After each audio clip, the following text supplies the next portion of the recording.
I wanted to say that I am, like, not impressed. First of all, I'm honored to be here, to be with you guys. But impressed isn't the right word, so if somebody thinks of it, what? Could be impressed. Yeah, but impressed, I don't know, Okay. seems like I'm impressed because I'm higher than that, so, yeah, no? Okay, anyway, that in the discussion, the questions that are asked and the comments that are made are all very precise, even though they're individualized, they're very theosophically based questions. The discussions that we have are very focused. They're on this topic and not off in some other tangent. So I don't see that in the U.S. in the groups that I've been involved in. I mean, it does happen, but so that's, I hope that sounds like a compliment, because it's very nice to be a part of that. To know that there's a special, like I said, a special force when I started, but a special force here that then I feel like it lifts us all up to come from that space. So thank you. I am deeply indebted. So, okay, so I think I mentioned the other day when I started this, and from the books, the idea was to find out your main rays, and then at least of the two sub-rays that go along with it. I believe Hodson and Wood is who I got this mainly from, say that one of your rays is probably in the first three, and at least one of them should be in 4, 5, 6, or 7. Because the first three rays are kind of more of a pure of that aspect of consciousness, and so you don't, it's more difficult to have like ray 1, 2, and 3. So to find that balance in there. I think it was Hodson who talked about a mixture of rays within us, and that's where we are now. I know as I study this more, I kind of see more pieces in each of the rays. I imagine as we move along our evolutionary journey that our rays may hone in more, and with the idea of aligning ourselves more with our primary or our monadic ray and our ray from the permanent atoms or the bodies. So as I moved along, I went from trying to figure out my ray and then learning all the aspects about it to maybe I could do something, and my brain works in the form of books. So I said, oh Pablo, let's write a book. When my children were young, they had a book on virtues. And so each month they would take one virtue and they came up with some daily practices, some artwork, some movement work, so they could work on that virtue throughout the month. So I thought to create something with the rays. So each month you work on one ray and work on those aspects and maybe get a jump start on developing a balance between all of the rays. Because obviously as we go through them, they all have their qualities, they all have their virtues, they all have their weaknesses that are part of us. So that was just an idea. So, okay.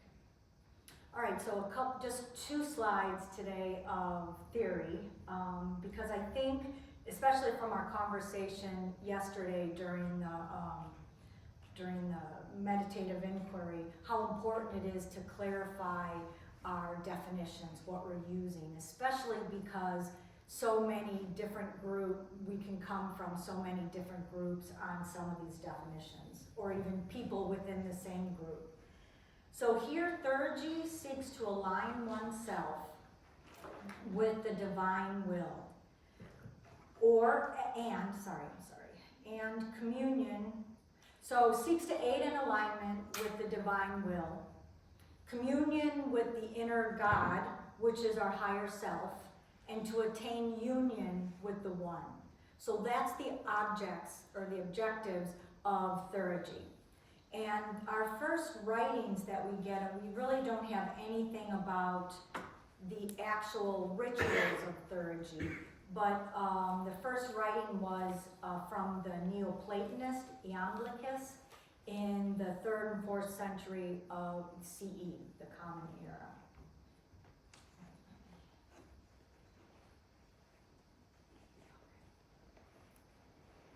All right, so this theurgy is done through ritualistic practice, techniques, and ceremonial magic, with the overall goal is for us to become a vessel for the divine to work through. And that's an important distinction there. So we can do this, I thought that, I mean, obviously there are many ways, and we don't know, like I said, the exact techniques or rituals they used or practices, but we do have within our theosophical work, we have study, meditation, and service, which is sometimes called the 3 pillars. And then that leads to the 4th, which is transformation.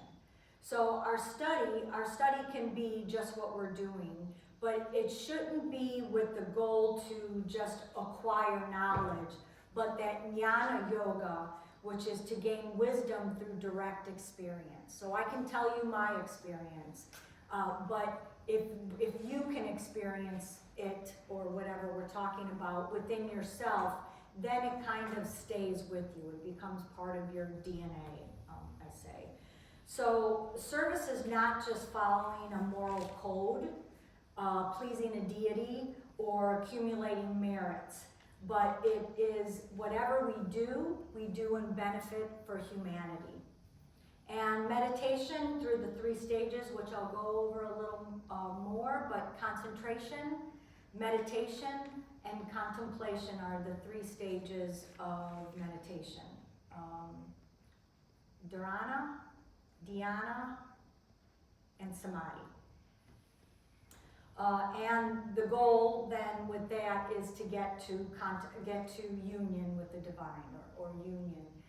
And I think sometimes we omit the concentration phase, but as we go on, I'll show you which rays work well or better with concentration, with meditation, and contemplation. And that makes sense to me now. I know one of the little ideas I had this morning at breakfast was I tend to come from the standpoint of a moving mind, one that is more rajasic, that is more in motion. And then I realized I don't know what a tamasic mind or a steady mind feels like, one that's more, and I hate to use the word dull, because it's not dull in the sense of not intelligent, but it's dull in the sense of more clouded that way. So how does a tamasic mind energize itself?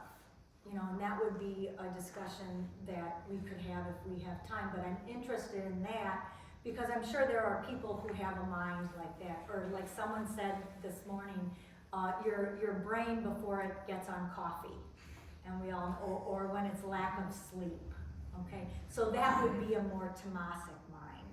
And then the sattvic mind would be just that balance, that's not in motion, and that's not a dull mind, so that way. Okay, but then magic is the art and science of causing change in consciousness. So this is either called divine magic, or this is what theurgy is. And then causing change in the reality in accordance with will through the application of focused attention, energy manipulation, and correspondence of principles. We're going to see these in action in the next slides. So this is called result magic. So instead of becoming a vessel, like in theurgy, you command spiritual forces. So that's kind of the main difference. Theurgy, you're becoming a vessel, and when you're using magic, you're commanding those spiritual forces. So according to Iamblichus, the soul is not capable of rising to the divine by itself. Remember, we talked about material nature and a spiritual nature cannot, it needs a bridge, it needs a relationship in order to come in communion with one another. So Iamblichus tells us it needs divine tokens, gifts from the gods, that anchor ritual acts in the divine realm. So we'll see, that's the idea of today's slides, or this part of my talk, is to give you some of those gifts from the gods so you can use in your practice. Any questions or clarifications needed on any of the words I used? What is the token? A token is just like a talisman, or in this case a gift. It could be grace, something that is a manifestation in order to affect that relationship between material nature and a spiritual nature. So you'll see that as we go on. So then the two other pieces here are symbols and correspondences. And this was real important to me because when I did the next table, I wanted to know the meaning behind each of the symbols that I'll give, or the correspondences. I wanted to know where it came from. I wanted to know how they got that. What was, what was the connection that that Hodson and HPB were making. And what I found out was we don't know. So this really helped, this definition right here. The symbols themselves are known to the gods and understood by them, not us. And this is where their power is. So symbols are a representation that carry meaning beyond its literal form. Given for their occult power, they serve as a bridge between the visible and the invisible, the known and the unknown. So example I use in the US is a lot of times anything that has to do with education. They use like an apple for the apple of knowledge, I imagine, or they'll use an owl for like wisdom. So beyond those, a piece of fruit and an animal, the symbol has what it represents. So a lot of times what we see is that we see it in marketing or brands, so that when you see a symbol, you know what's behind it. So that's the idea. So the known and the unknown, the visible and the invisible are the spirit and matter. And remember, it needs that bridge to connect. So these symbols or correspondences are not arbitrary, but are grounded in the metaphysical structure of the cosmos, creating a sacred microcosm that mirrors the divine macrocosm. So like I said, marketing and brands use symbols, and the TS has a symbol. And there's a whole study, you could make a whole study of the symbol itself, or it can be a correspondence for the manifestation of the universe, or the manifestation of our cosmos, or even the manifestation in man of thought. So you have the Om, which is the sound of the beginning of something. You have the swastika, or the whirling cross, that is that energy that gets things, that takes that sound and that moves it into what, like moves it from the higher realms of the spirit into what we'll see as matter. The Ouroboros is the snake eating its tail, is a symbol for, cycles. And then I use it as the circle around, which is that ring past knot, which just identifies what we're manifesting into. Okay, and then you have the six-pointed star, or the two triangles, one pointing up towards spirit and one pointing down towards matter. And they're not on top of one another, on top this way or on top this way. They're intertwined.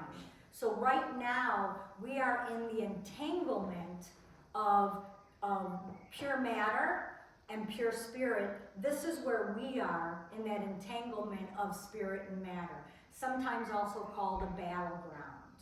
And our goal is to move inward, okay, away from that entanglement to where the Ankh is a symbol for spirit over matter, the cross, spirit over the cross, which is our goal for this evolutionary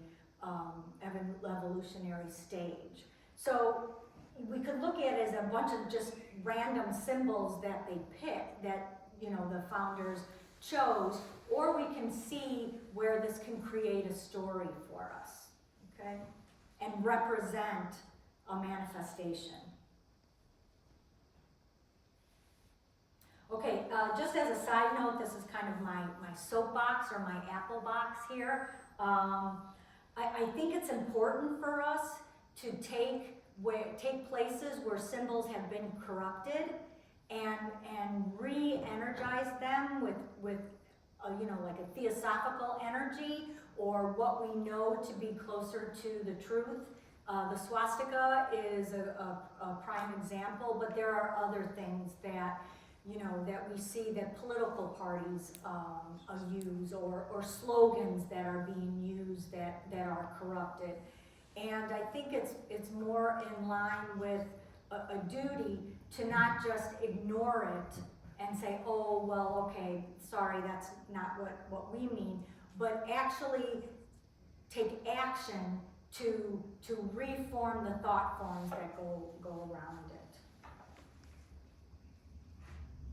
Okay, then correspondences are the systematic relationships and connections between different planes of existence, objects, qualities, and phenomena, based on shared essential characteristics or vibrational patterns. And this is what we're talking about.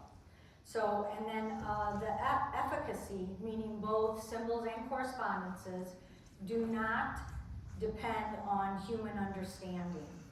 So the object here is to trust in your creative imagination, which Blavatsky talks about is important to show you their potential uses for your needs, okay?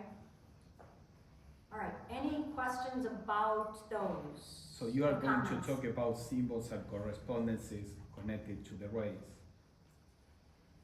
Yes, thank you. Okay, so here they are. So again, remember the value of symbols and correspondences is it does not depend on our understanding.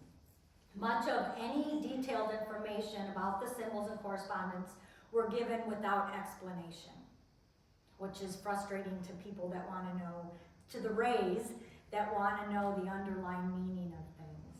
So, all right, so the symbols, that's what is in the first column. In theurgy, these were usually carved in stone or leather or drawn on the floor. As we see that, this is one use that we could have in meditation or throughout our day. If we're trying to work on a ray, so if we're trying to work on the first ray, we'll work with the circle with the dot in our meditation, or maybe have, I like to have a talisman that I used to have it in my kitchen sink, because I felt like I was always at the kitchen sink to look at, just to bring my mind back to something spiritual instead of the mundane world that I felt I was in all the time. And I know it's warm and we're right after lunch, and I don't think many people had a chance for a nap.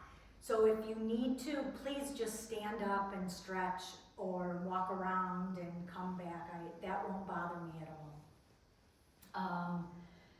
So the thing that I noticed, since I couldn't find any connection or any category to put this in, I noticed that ray 1, the circle with the dot, in the manifestation of the cosmos, thought in man or the universe, the circle is the 0, the circle with the dot is the 1, and we talked about this on Wednesday with the number 7, the significance of the number 7. The circle with the diameter is the 2, and the circle with the cross is the 3. So what my brain did was my brain put the circle with the dot, it's there to represent the 1, okay? Thank you. It's in the card I gave you are the four symbols that I just mentioned. And then it's within the moving cross is what the symbol of Foha Productions is. Okay, so then the cross was the 2, and it has the 2 lines. It has matter as the horizontal line, and you could think of spirit as coming down. So there's the 2, the triangle, the 3 sides. Now this, I didn't find anything what it was, but it's typed out in most places as 2 X's. But I also saw in masonry, you have the square and the compass. And so it looks like that if you're familiar with that. And that has 4 pieces to it. And then the 5-pointed star has 5 pieces. And 6 is where my analogy kind of falls apart. The clover has 4 parts, and all my wranglings, I could not think of finding the 6. But in the 7, if you look at the horizontal line, the vertical line, so we have 1, 2. Each of the rays coming out is supposed to be the fire of the moving swastika. So each of those you have 3, 4, 5, and 6. And then I threw in the movement in itself was the 7. So I mention that not because that's significant or even something that you should remember, but that's what Blavatsky asks us to do. Take these correspondences and make them our own. And as long as we don't hold them as an absolute truth or the truth, or share them as that, we're just moving our minds, making our minds think in different patterns. So that was the idea of that. All right, so then the next column are the colors, and that's what these little baggies are. In the esoteric instructions, Blavatsky ties the colors of the prism to the 7 human principles and then the days of the week, which includes the planets. And what Hodson did was he took the planets, the astrology, and the colors and used them in correspondence with the rays. And this works great until it doesn't. So I'll show you where the one spot where it doesn't work. And again, we use caution when we're using systems because it's more complicated than even what our brain can conceive of. So the colored line you have, one of the suggestions that Blavatsky does says to find your color, all right, and thereby your ray, use a piece of wool that is colored for the specific day. And then that will, you just tie it around your ring finger or place it around your ring finger and do your meditation. Well, anybody who knows anything about science or the scientific method, all the other variables have to be the same. So if you're using it every day of the week, you kind of have to do it for a long time. And then you have to take into consideration if you're tired on the day that you use. Because you have to see with what color your meditation was based. Right. Yeah, you right. can say that. So. Right. So the idea is to see what color your meditation is the best with. So one thing you have to do is have a long period of time to do it in, and also you have to take out any other variables, like if you didn't sleep the night before, or if you have indigestion when you're meditating. So the idea of any good scientific experiment is to create where the only variable is the color. So if you do it long enough, then that kind of equalizes the variables that might pop in randomly. I can give you, I don't think there's anywhere that has the days of the week. Would it be easier to send them out? Yeah, I can tell you the days of the No, week. I know the days of the week. I can tell them to you, but if you're not gonna write them down. So anyway, Monday is violet, Tuesday is red, Wednesday is yellow, Thursday is blue, Friday is the darker blue in your little packets, and Saturday is green. And here the contradiction is, HPB designates Sunday as the color orange, and Hodson uses the same correspondences for Ray 1 with Ray 7. So he would go back to on Sunday is violet. You do have an orange in there, so if you want to try that, okay?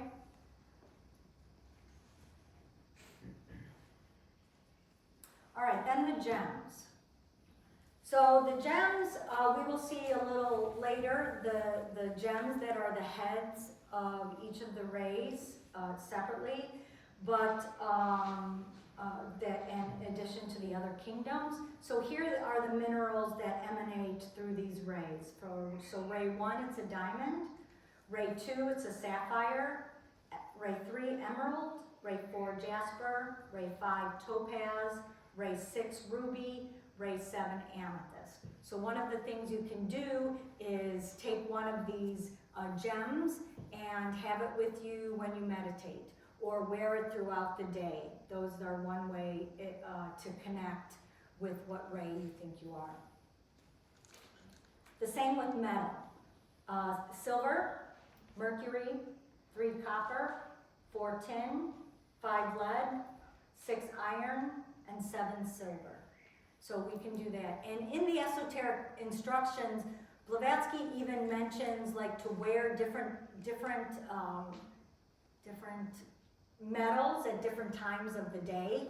And so I thought to make a bracelet out of all the different metals, and then that would give you those energies throughout the day. So the musical note, we have, I don't know anything about music. So C or B, Mi or E, La, A, Sol, G, Fa, F, Do, C, and C again, which is the music note B. The astrological sign and the planet, so Aquarius and Uranus.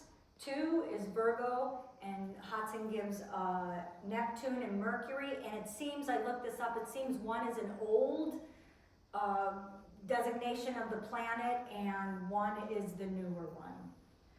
3, Libra and Taurus correspond with Venus. 4, Sagittarius and Jupiter. 5, Capricorn and Saturn. 6, Scorpio and Mars. 7, Cancer and the Moon. And then one of the things that you can do with the planet is meditation, is you can picture yourself sitting inside of that planet. So that's one way to do it. Another thing to use the notes is you can learn to chant the Om in that note. Or if you Google, I think it was Hindu mantras for planets, they have a different mantra for every planet. And so you can learn to chant that in your meditation. So these are just ways, instead of just being words on a slide, these are ways to incorporate them. So if you would like to work on the first ray, what would you do, like in meditation? So you could put the violet around your finger, wear diamonds, have something that's silver, then chant the Om in the note B. Is that what you call it? I'm sorry, I'm very ignorant. I did make my kids take music, so they would be better than I. And then you can picture yourself sitting in the planet of Uranus, and then you can chant whatever mantra that is that's you'll find on the internet. It coordinates with that. And also you can make up your own little mantra, like the Lord of the Lord of Uranus, who whatever quality, please give me energy, or please, you know, bathe me in the energy of your planet. Does that make sense? What did you say? No, of the first ray. Right, of the first ray. So, okay. So this last one for art, Hodson lists this on his table. And this one I added it here because I think it was a good example of, because the artist is named as the fourth ray. But we can all be artists. So a first ray may show art in dancing, the second ray in music, the third ray in literature, or poetry I think was the other one, the fourth ray opera, fifth painting, sixth architecture, and seventh sculpture. So just real quick, think when we were talking about whatever ray you thought you were, excuse me, do you have an affinity towards this type of art? And remember, it's not exact, but I know as a first ray, I love to dance because it's more moving, okay, moving the whole body. Yeah, I wouldn't call myself a dancer, but, okay.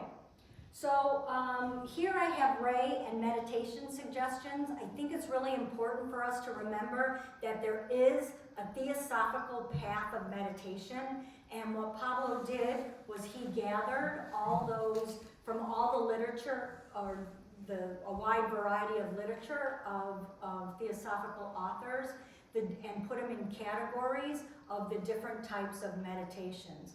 So since we're short on time, I'm just going to show you, and this is an arbitrary, once again, an arbitrary characterization or correspondence that I came up with, okay? And any of the meditations you could use, and this is where, you know, if you were going to do a study of the rays, this is where you could adapt it, you know, just tweak the meditations a little bit so they fit better your character, okay? I know, like, I have a hard time with devotion, all right? So I would have a hard time, and I'll show you that, but picturing a deity in front of me. Not a hard time, but I don't have a sympathy or an affinity for that. And I know first ray, I put here meditation on virtue. Remember that one of the characteristics of a first ray is just to kind of plunge forward. So they wouldn't necessarily need a connection with the deity or a connection with virtues or to have incense or candles. Their ray would be more to just kind of push forward or will forward to that virtue. I want to learn courage. All right, this is what I need for courage, okay? So, but I put meditation on virtues there, which involves concentrating the will or overpowering obstacles, nothing but force, or that will is needed, no explanation, no prompts, no mantras, just will as a force for change. So then ray 2, the ray of love and wisdom, meditation on the one life. So manifestation of this oneness through love, wisdom, and that intuitive insight that is known for the second ray. The third ray, that ray of active intelligence, is characterized by comprehension and understanding all aspects of existence. So this is a meditation on spiritual concepts. The fourth ray, the ray of harmony through conflict, is meditation in the heart, and this meditation of pure perception in beauty in all forms. Ray 5 is diagram of meditation, concrete knowledge. Blavatsky's diagram of meditation is specifically made to start with a sitting meditation in unity, but then through its acquisitions, what means acquiring things for our spiritual practice, and deprivations means what do we need to get rid of. And so through those are our daily practical suggestions or daily practical applications that we can use. And that's what is important to fifth ray. It's knowledge, but it wants to be able to use that knowledge. And then the seventh ray. Six. Oh, it was six? Oh. The sixth ray, the ray of devotion and idealism. So devotion, surrendering, seeking union with the object of devotion. So this would be meditation on the master or any other deity that you may have an affinity with or inspires you. It has to be something that inspires you.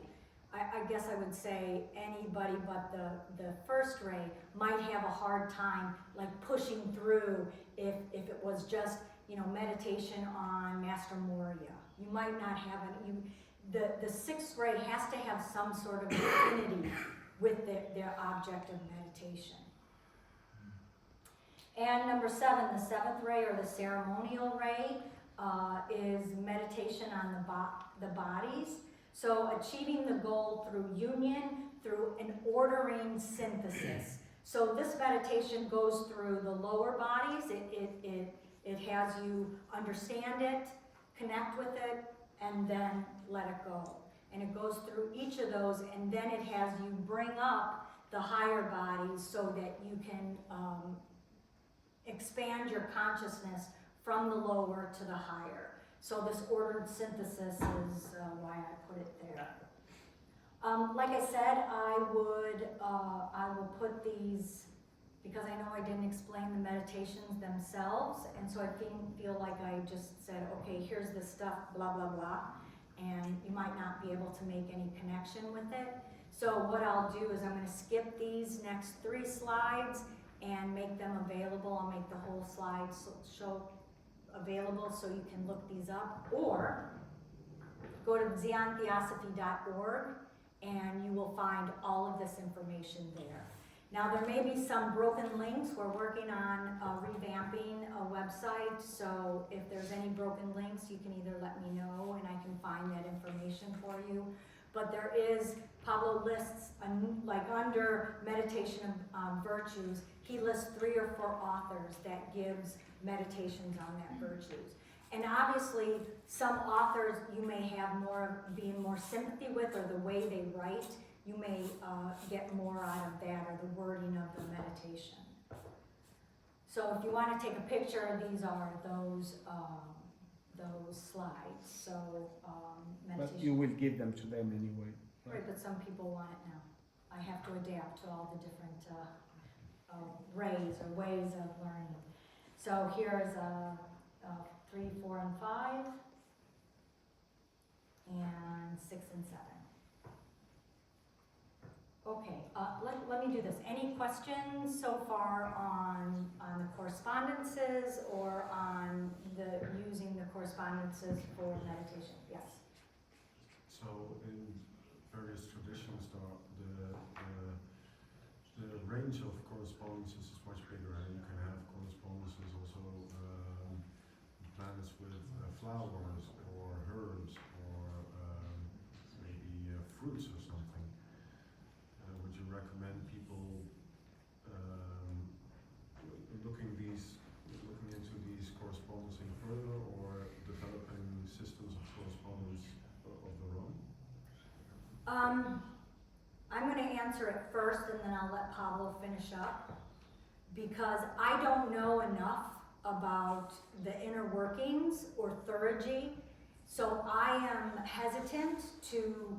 I was even hesitant to give out my opinion, but making those correspondences, like you said, with flowers, or is working the brain in different, the mechanism of the brain in different ways, and is what Blavatsky, like I said, talks about. But holding on to those, I think it can be used as a start. But these have behind it an energy from a metaphysical standpoint, or from an occult standpoint. So, do you want to add? Let me get here so if you look, so in ancient times they have worked with these kind of correspondences. Now, if you look into different tables, they are all different. So you have that some will say Jupiter corresponds to 10 and another to silver or whatever, and the same with colors, the same with musical notes. So there are different tables in ancient, I'm talking about ancient Greek, Chaldean, Egyptian, disciplines. So Blavatsky in the Esoteric Instructions, she says, this is because the real correspondences, because of their magical effect, were always secret, and they were not given out. What was given out publicly was more of a veil. So it's not the real esoteric correspondence. So that's why there's so many varieties. That's why there are different versions, and they are, in different traditions. So in the Esoteric Instructions, she says that she's giving out a few of those correspondences from the esoteric point of view, the real correspondence. Of course, you can believe HPV or not. I'm just sharing what was her claim. So she did not give correspondences on all the levels. It is interesting to me that she didn't give correspondences with the plant kingdom. And I was talking with Michele. I have the impression that, incenses and plants and all that, they may be connected even to the creation of some substances that can alter your consciousness and that may activate certain of the other principles. But because that has to be done in the proper place, I think probably the masters didn't want to give the true correspondences of that.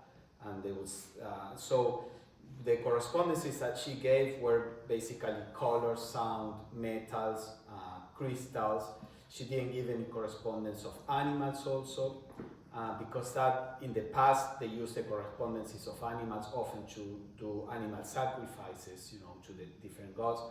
So you have those two things. If you go to the past, you have wider correspondences. Whether they are correct or not, we don't know, or if you feel very identified with one particular tradition and you trust that tradition, you can follow that tradition. Or you can work with what HPV gave, that is more limited, but if you trust Blavatsky, then you trust what she says, that these are real esoteric correspondences. So for meditation, they seem quite enough.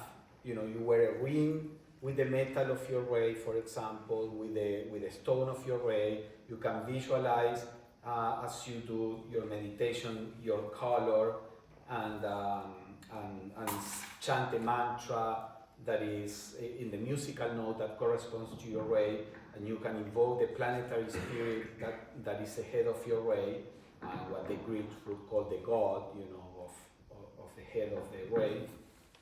And that seems to be quite enough for a theurgical practice that is based on what HPV and Hodgson gave.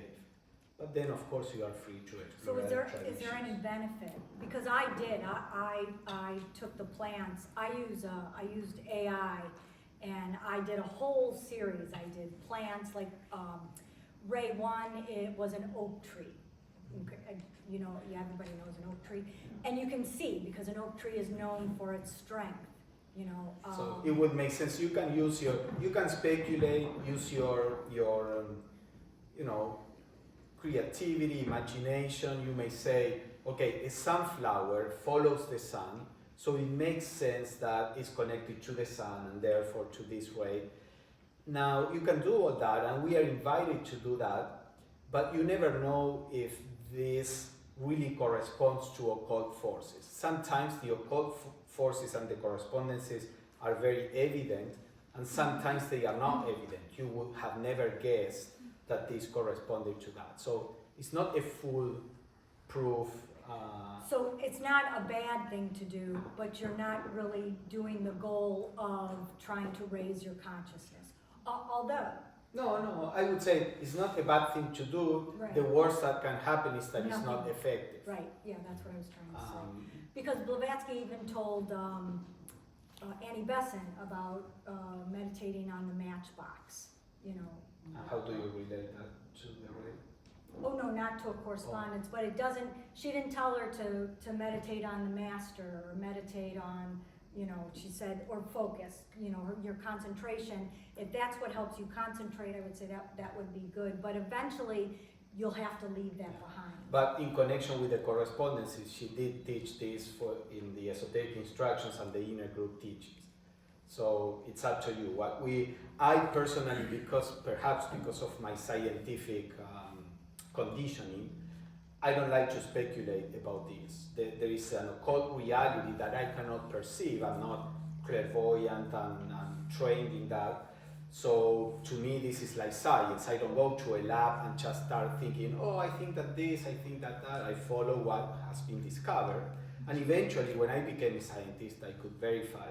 So I take this as occult science, and I go by what occultists that I trust, that I have seen that other things that I can verify were accurate. I follow what they say. And that's very third rate. And that's very much third rate. But if you are identified with a particular tradition and you trust that tradition and they have correspondences, feel free to use those correspondences. Because even aside from what happened back in the Greek, a long time ago, today Alice Bailey has a system of Of 7 rays, but I don't know that not. she has correspondences. Oh, okay. Yeah, I haven't come across that. But there are, even astrology has it, like even the planets, Blavatsky says, in regular astrology, Mercury is connected to the mind, Venus to the emotions normally. She says, well, that is only an exoteric explanation, and it works well for people who have not activated their higher principles. But in those who are awakening their higher principles, Mercury doesn't correspond to the mind, it corresponds to Buddhi. And Venus doesn't correspond to the emotions, it corresponds to the higher mind. The problem is that in people that these principles are dormant, then the influence of these influences go to the lower principles, and then they manifest Mercury as mind, Venus as emotions. So if you are working on an occult aspect and you want to awaken Buddhi, then you have to use Mercury. If you want to awaken the higher mind, you have to use Venus.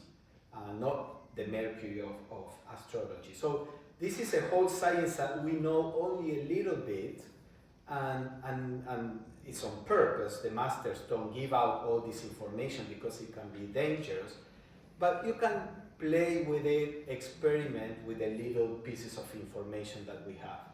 And we have done in the youth group, when we came across these correspondences, we designed them, we said, okay, let us design the meditation to stimulate Buddhi, using all the correspondences, and a group of us did that meditation, and then we would compare notes. What do you notice anything? And we experimented with it. So this is something you can do individually or collectively if you want. You keep going if you don't. So, okay. So I just did here to remind us the heads of the ray, head of each ray. Okay, Moria, Katumi, the Venetian, Serapis, Valerian, Master Jesus, and the Count de Saint-Germain. Okay, I found some information from Wood that I really thought was helpful. So what Wood does in his book, a lot of times he gives each ray, but then he lumps them together. And so these next few, or some of the other ones, will be more of a lumping of them. So what Ernest Wood says is ray 1 works best with concentration. And that's more of a willpower thing, just to hold your mind focused there. Ray 2 is more on the meditative part, the active focus. This would be the workings of the words or the music, the inquiry. That part is the meditative part.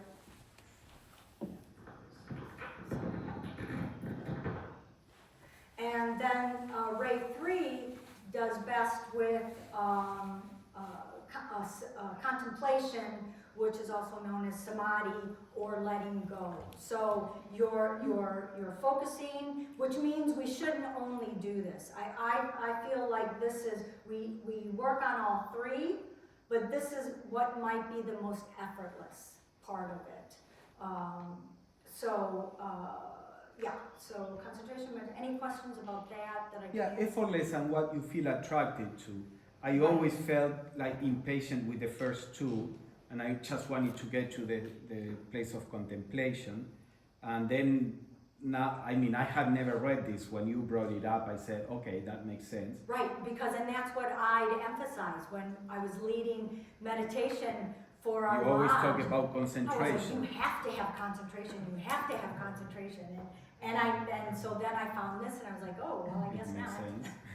Yeah. It makes sense for you. Well, it makes sense for me, so, okay. So I would say just a show of hand, does anyone else feel that the concentration part of the yoga philosophy they have affinity with, or they've had something that they feel more attracted to?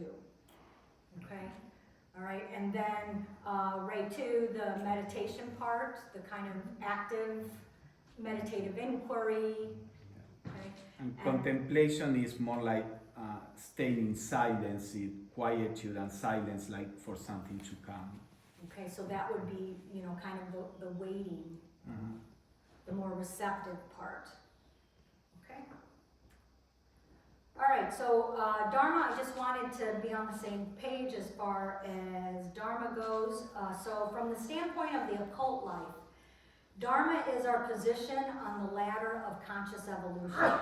As consciousness itself, it is the only true evolution occurring within the forms of nature.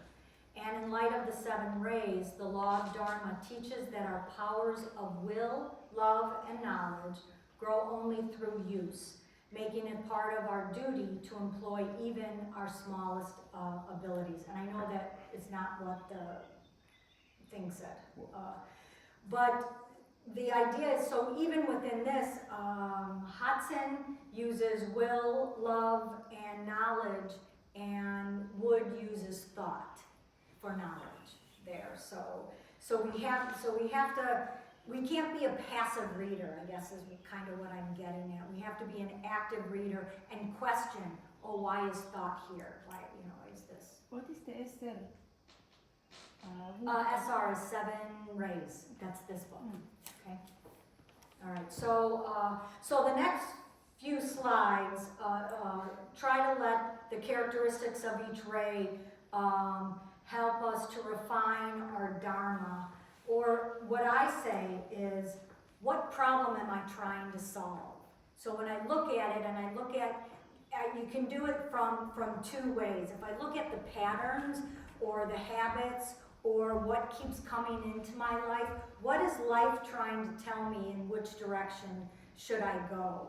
Or you can look at it from the other point of view and do an inquiry on what problem am I trying to solve. So I noticed at one point in my life, I was trying to solve the problem of what felt like to me, I would say lack. I wouldn't say poverty, but I would say lack. So I could see all these things come into my life because everything I did was to prevent that. So I started this financial account. Well, it was the wrong account and I lost all my money in it. I came up where I needed to file for bankruptcy, or I was trying to question, should I file for bankruptcy or should I not? And I decided that it was the last thing that I wanted to do. So it was the right thing to do. And that's when I realized all the stuff that came up for so many years were solving the problem of lack in my life. So I looked at the patterns and the tendency, the grooves that I had made, and then asked that question. So then, when something came up, if I looked at it from that point of view, I kind of had less decisions. It was more effortless in the direction I had to go. Does that make sense? I mean, you overcame that feeling of lack. Right. See, and then, okay, that was the purpose of all these experiences. At that point, right. Okay. All right, so Hudson gives us no dharma. No dharma there is no dharma higher than, for Ray 1, its power. And this I had to kind of do a linguistic shift on what does power mean. Because to me, power means over overtaking someone or controlling someone or something. And it's really not here. The power they're talking about is this intrinsic power. How externally can I and then to make the shift, so can I be powerless, seemingly powerless in the outside world and still feel confident? So I kind of equated it more with confidence. Or can I do my work if I don't look like I'm powerful, if I don't feel like I'm powerful? So these are the questions. Don't just take them as they are, but take them as a tool for inquiry into this question: what problem am I solving? I always use the saying from the Stoics: can I be small and stand at the back of the line with power or with confidence? And then I read somewhere in I think it was Wood's book, that Stoicism is actually a first-rate a system. And that's an issue for first rate, but for other rays, it's not an issue. Yes, people will say, yes, I can do that. What's the big deal? Right. So I was just using the overall. So for the second ray, there is no dharma higher than love. No achievement greater than effective service. So the inquiry here would be, what is love? What does love mean? Because a lot of times we have a feeling of lack, that we don't have companionship. That is our definition of love. So can we do an inquiry about that and see where we can make a shift of what love is, and see if there's another angle we can come at, another story we can tell ourselves or help build up. Yes. And also, it's always, because first rays need power, at the beginning they look for power externally until they discover the inner power that is that confidence. Same with love. I was gonna say, that's the same with any of these.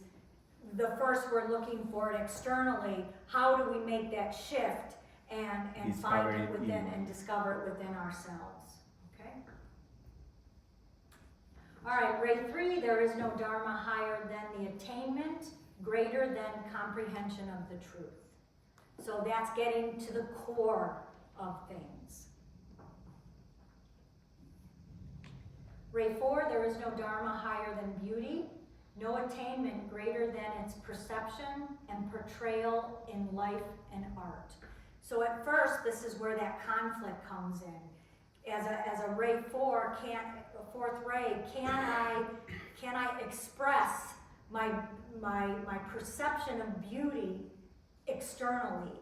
And then as we grow in this, can I express it internally, where it might be more exact?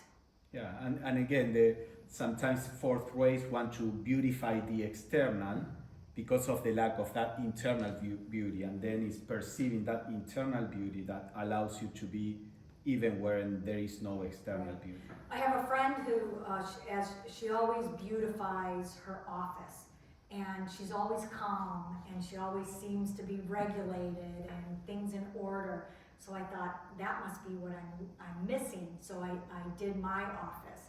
And of course, chaos still ensued, and my office looked nice until, there was dust and then all the other chaos that happened. And for a while there, I thought, I must be doing something wrong, not beautifying in the right way. And this gives us context to that's not what I needed. I needed in my office the inner ability of power. All right, ray 5, there is no dharma higher than knowledge, truth, and fact are supreme objects. Okay, so read the third ray and the fifth ray. You can see where they have some similarities, but also where they have the differences. Okay, the differences of fact in there. Okay. Ray 6, there is no dharma higher than loving service to a cause. That would be the devotion to a cause.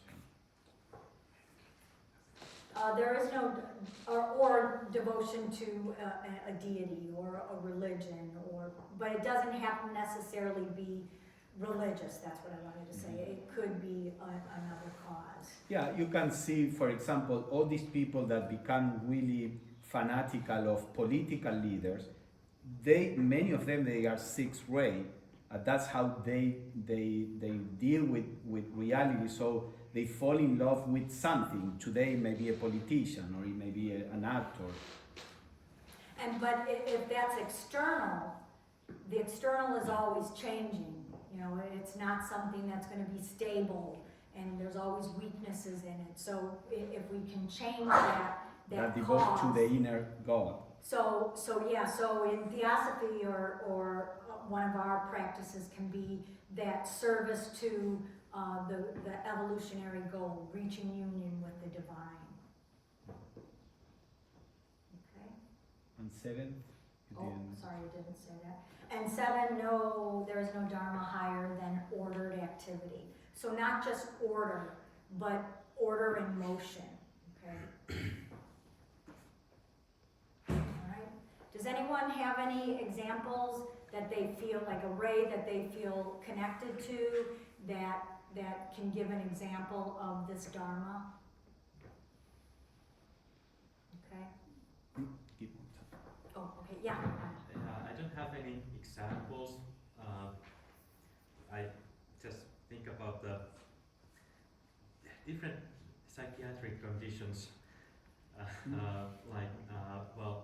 Obviously, if a first-rate person cannot find power, that might be one cause of his or her depression.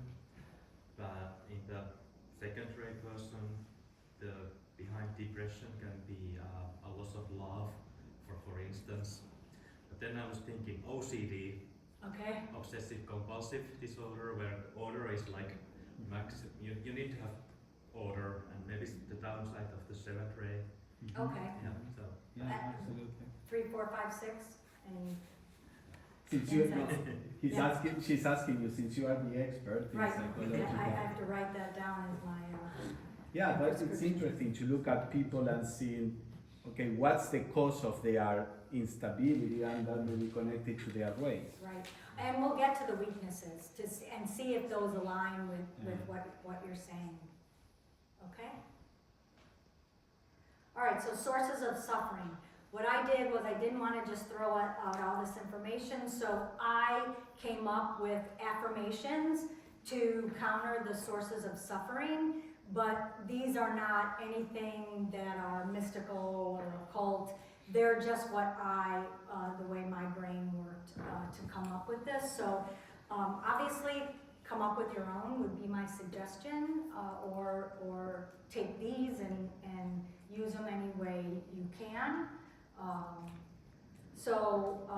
The affirmation I will be strong, brave, and persevering in service. And what's the source of suffering? Oh, sorry, defeat, decline in status, displacement, humiliation, subordination, and exile.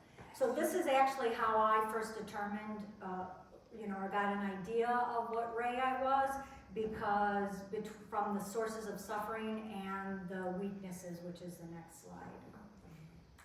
So ray 2, heartbreak, loneliness, isolation, exclusion, neglect, faith and trust broken, coldness, being misjudged, disloyalty. I will attain that intuitional wisdom which can be developed only through perfect love. Ray 3, indignity, proven incompetent, darkness. I will try to gain the power of saying and doing just the right thing at the right moment, so that would be that precision, of meeting each person on their own ground in order to help more efficiently. So that is kind of the idea that we talked about in creating sacred spaces. Create the ground where there's no miscommunications. But also the proven incompetent. I remember, I'm reading this now, but I remember when I was in college, I was a helper of a teacher. I don't know how you call it, student helper of teacher. And then one time a teacher told me that I wasn't working the hours that I had to work, like I wasn't being competent. And I remember how much that affected me. That was terrible for me that the teacher told me that and thought that about me. And I was surprised that that was so hard on me. In general, I don't care much what other people say. But then I see that, okay, that has to do with the third ray. So ray 1, 2, and 3, does anybody else have anything surprising that came up like that? And I don't know if we said this, did we talk about, Suguro says that there aren't many ray 1s, or what? Yeah, there tend to be less ray 1 and 2 than the others. So ray 4, frustration, failure to express yourself perfectly. I will bring beauty and harmony into my life and surroundings that they may be more worthy. I will learn to see beauty in all nature so that I may serve better. Ray 5, scorn, fully proven wrong, mental defect. Defeat. Defeat, sorry. That would be a diagnosis. I will gain detailed knowledge and accuracy that I may devote them to the work. So ray 5 is that using of the knowledge that it acquires. Ray 6, disloyalty of those loved and trusted, misunderstood, misjudged, and melancholy. Remember, these are sources of suffering. I will unfold within myself the mighty power of devotion, that through it I may bring others to him. And this was in relation to the master. Ray 7, humiliation, loss of outer power, frustration, criticism by one lower than oneself, discourtesy, and rudeness. I will so order and arrange my service along the lines prescribed that I may be able fully to take advantage of the loving help which is always waiting to render. I think these are not the affirmations that you draw. I think these are from Leadbeater. You had some others. That's why they sound so good. I think because that's what I started with, and then we talked about it, and so yes, so one of the sources is Leadbeater's Masters and the Path. I think he says that. Oh darn, that was really good. Okay, so these are real affirmations that have real occult power. No, it's okay. I mean, Oh, we no, can I know, make it's our okay. own I'm affirmations. being gentle on myself. No, but yes, you can make your own, and I have a place for us to do something different. So the weaknesses, ray 1, tyranny, self-will, pride, domination, contempt, selfishness, thirst for power, extravagance, individualism, and rigidity. So this would say an unbalanced ray 1 may have these qualities. Ray 2, sentimentality, sensuality, impracticability, unwise self-service, accentuate life, and neglect form. Ray 3, indecision, aloofness, cruelty, failure to support, deceit, cunning, seeing too many sides.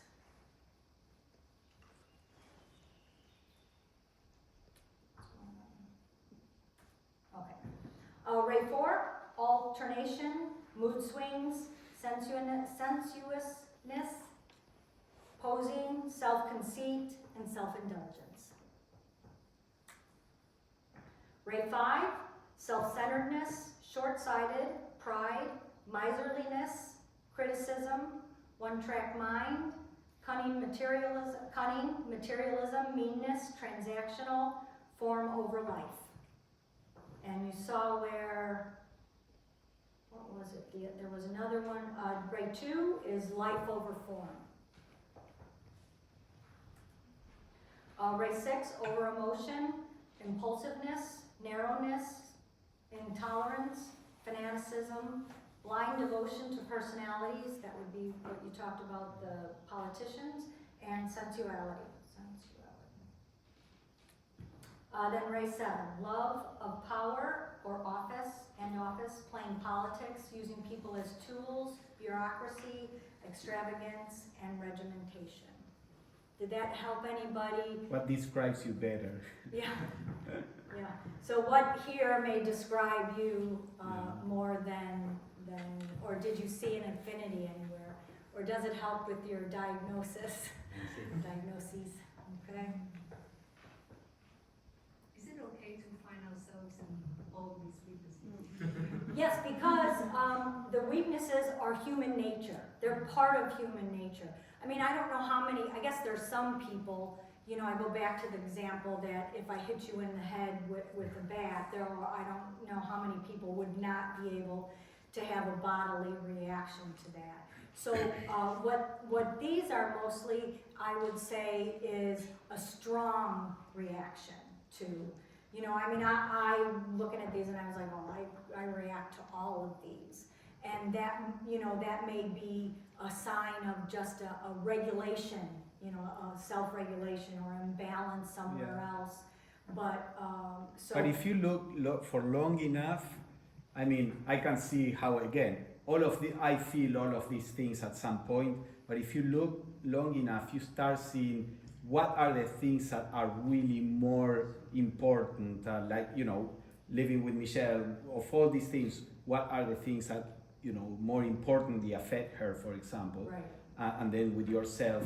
So in time you start seeing, sure, I have all of that to some extent, but then you start identifying, but these are more important in my life. So I would say too, what causes a change? What causes you to have an inability to function, you know, in the world? Or what causes you to be overloaded that you can't gather yourself to make like a rational decision? You know, if someone brings up something, you go to a place and you kind of get clouded. Your decision making at that point is clouded. Okay, or maybe you're not old enough to have gone through life to have these things affect you that much. Okay, so qualities or strengths. Once we have an idea of what to bring more of, the acquisition, what qualities do we want to acquire more of, and what we want to release, or what deprivations, what we want to get rid of, we can create a mantra. So we can say, I am this, this, and this, and I have all the this that I need. So, for example, for Ray 1, I came up with, I am a strong, powerful, self-reliant person, and I have all the courage that I need. And we did, this is, I used to do this with my high school students, but I put them in here because I found they worked. It's something that you can say each morning, you can say when anxiety comes up, you can have a little card. But we did this in a group, and we did it at the beginning of a group where we each had our mantra, and we each used I. But I found that as we closed our eyes and listened to everybody, we could bring up those qualities within us. So even if you're third ray and you said your mantra, I could imbibe those, or I could bring those vibrations of those into my being. And we all felt better afterwards when we did this. Yeah, so the work with affirmations, you may start saying them, and that's a beginning, but for them to be really effective, when Michele says, I am this, and that is a description of the higher ego. All these virtues are aspects of our higher ego. So you may start with saying that as an idea, but then if you use it to meditate, the effort is to reproduce that state of consciousness, that virtue within you, and you can gradually tap into that inner, quality that is within you and that your personality cannot express. Because I feel like our lower mind, our brain, cannot take a concept, or the higher concepts, at first, we can't even imagine them, or we can't even think of them, or all we can do is relate them to something we know. So that's where Blavatsky talks about using imagination, and this is kind of that. Pablo always says, fake it till you make it. You know, we're introducing these words to our brain until we build up a critical mass, where then our brain can make connections. And I feel like in our literature, or our studies, or our meditative inquiries, or our moments of silence and stillness, we can break through little by little to where these qualities are on the higher planes, and then make that connection where we're actually feeling or seeing, you know, these qualities, these higher nature qualities, or our the critical mass of our higher mental nature can be stimulated.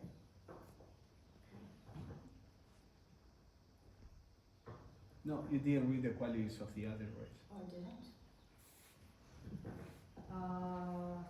Was I on 2? Second. Oh, I didn't even do that, sorry. So the second ray, universal love, wisdom, insight, intuition, philanthropy, sense of oneness, spiritual sympathy, cooperativeness. So if this is a ray that you have affinity with, what mantra can you use? What I am, what, and you have all the what you need. Okay, so what can you do with that? Ray 3, creative ideation, comprehension, understanding, penetrative and interpretive mental power, adaptability, tact, dignity, impartiality. Ray 4, stability, harmony, balance, beauty, rhythm. Ray 5, analytic and logical mentality, patience, one-pointedness, ardor, fiery enthusiasm, devotion, sacrificial love, and loyalty. Ray 7, grace, precision, ordered beauty, and activity, chivalry, skill, dignity, noble bearing, careful attention to detail, order, method, military method, and splendor. So can you see how you can extract from that, combine it with some of the qualities of the weaknesses or the causes of suffering, and come up with basically a mantra of your own. Okay, so these are the daily activities that I came up with. So I'm not going to read them out. I guess I could read them out loud. I don't want to go over too much. That you can set up that will help to build these qualities into your daily life. So for courage, setting goals. Maybe stand up for yourself, or it's easier to stand up for someone else at times than it is for yourself. So take a stance, and then be firmly decisive. So ray 2 was the wisdom and love ray. Try teaching something patiently to someone. Do your homework. Try, if you have small children or nieces or nephews, try doing their homework with them. That's always a place where a lot of patience is needed. Or find some place that patience is needed and try to teach something in that sense. Okay, empathetic listening. This is part of the creating sacred spaces. So where can I be a better listener? Reading widely. This will give us this reading widely, or I would say one of the things that we talk about to create different brain space is reading from marginalized populations, or populations that you don't have an affinity with, or that you don't know anything about. That's always a good way to expand your wisdom and love. All right, ray 3, understanding. Try creative problem solving. If you always problem solve in a certain way, and it's a natural, automatic reaction, take a step back and see if you can start looking at more creative ways, or just different ways to problem solve. Organization and adapting. Harmony, ray 4, mediating a disagreement, that's that harmony and conflict. Or take creating beauty, expressing your emotions. You could take it, your artwork or something that you design or made up, and instead of being critical about it, try to find the positive things in it and see the connections and really feel it. Just don't list them, all right? 5, concrete knowledge, facts on decision making. What do you need factually to make a decision? If y'all remember your being a teenager, that a lot of times that critical decision making piece is not there. So that's what that feels like. What do you need to do to make a decision? Following instructions, there's some people who are just not instruction followers. So really follow instructions in something. And to do more self-observation. Ray 6, devotion and idealism, consistent practice, come up with a discipline, volunteering, and surrendering. Ray 7, grace and and you can surrender to maybe your thoughts to begin with. Surrender to something that you feel is not working. Maybe just try surrendering to that before you start surrendering to external things, or whichever is easier, to do that.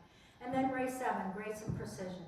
You have daily routines, organizing. Pay attention to the rhythm of your day. When are you most, active? That is the time to do really heavy work. And when are you least active?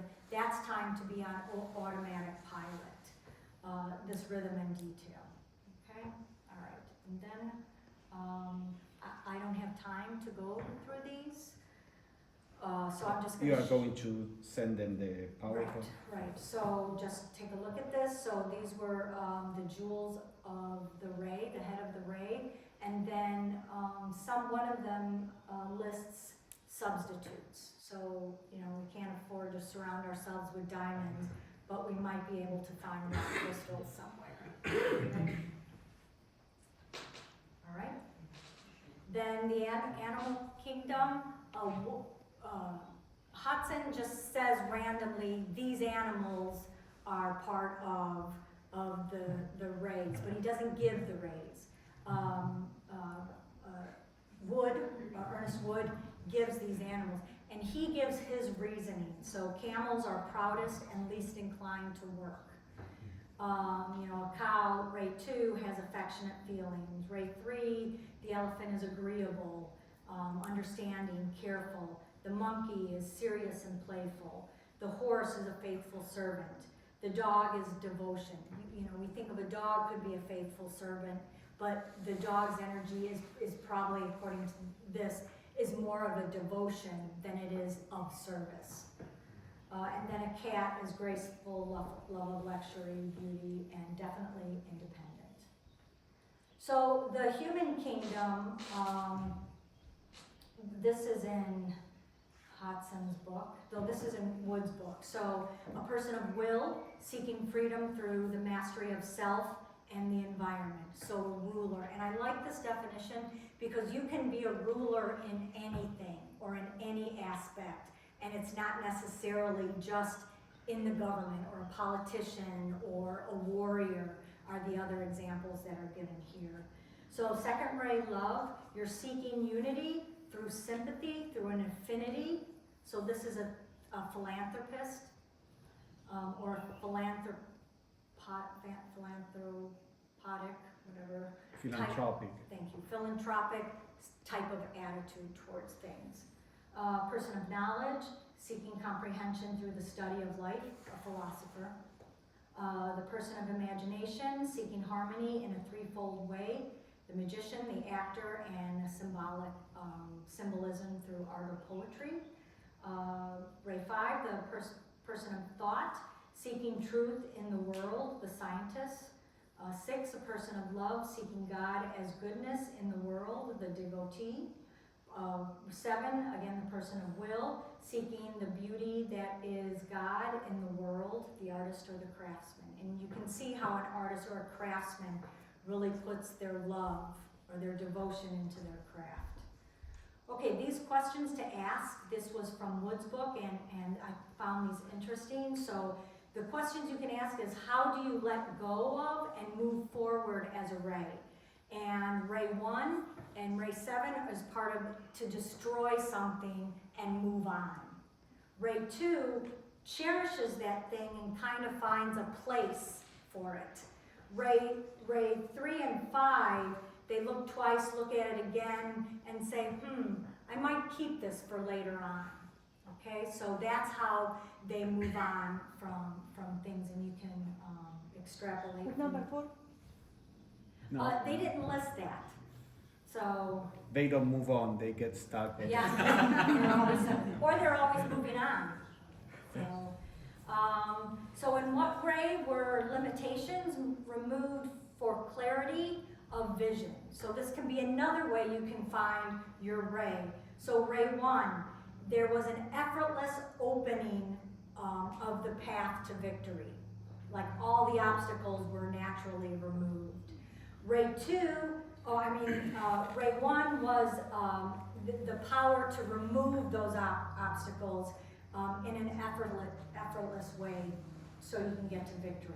Ray 2 is a removal of these obstacles to expansion. So something or someone intervene to remove the obstacles. Ray 3, the removal of confusion. So this is more of a perception thing. Remove that confusion from a mind that wants to hold on to stuff. Ray 4, showing of spiritual purpose even in dark times. Ray 5, promise of time and opportunity for perfection of knowledge. Having that space, that time to really get into what is knowledge, what is that perfect, what everything that it encompasses. So ray 6, opening up an endless vista of contact with the divine. So that union, okay, or communion, not only union with the divine, but being able to communicate with the divine. And certainty of an ultimate skill is ray 7. The other question, and I won't go through this, was what has been your influence to others? Okay, how do you influence others? So do you influence them when you leave them? Do we leave things better? So this is how the 7 rays, each of the 7 rays leads when you leave someone. Do you leave them stronger, more confident would be ray 1. So I'll let you read through those real quick. I'm trying not to go over, but my compulsion is making me get through all of these. So more questions to ask. So above all, what do you want deep down inside yourself? So rays 1 through 7, will. Ray 2 through 6 is love. Ray 3 through 5 is knowledge. And ray 4, it didn't say this, but I'm assuming it's an accumulation of all 3. What are you prone, what is your prone weakness in general? Ray 7 is pride, to be prideful. Ray 2 through 6, it's anger. Ray 3 through 5, it's fear. How do you find relentless purpose? What engages you to keep going? Excuse me, so 1 through 7, through constant pushing onwards, just because that's what we should be doing. Ray 2 through 6, through unshrinking love, ever ready to embrace the lives of others. Rays 3 through 5, through an unceasing longing for spotless truth. And ray 4? Didn't have it. It seems that in this part of the book he was working with the correspondences. yeah, the reflections. Yeah. And And since so ray ray 4 is four- in the center, Right, ray 4, even in his will, ray 4, he had very little that I could write down, Hudson or- talks more about ray 4. Right, Ray Hudson does, but not in these sense. So this is what I would say. So ray 4, how do you affect people? Ray 4, I would say, leaving things more beautiful, Yeah, more beautifying. harmonious than when you came in. What are you prone to? Maybe this is that conflict in perception of perfection.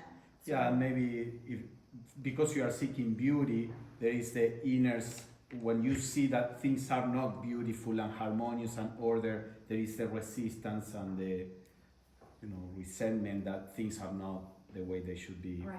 And then the last one was, how do you find relentless power? What motivates Purpose. you? Purpose, sorry. What motivates you? So, beauty motivates you, what else? Something Yeah, that's establishment harmonious. of harmony. Yeah, oh yeah, okay. And I thank you.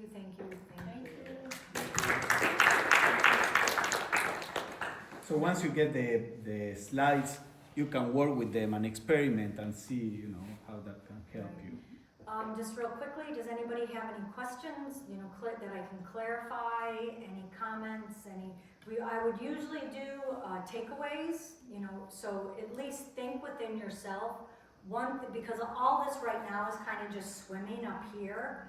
So what's one thing that you can pull down from the ethers and sit with and apply to yourself tonight or today? And then keep it going, you know, tomorrow. So that's before you get up and move. Think of that one thing. Okay? And that's it. Thank you.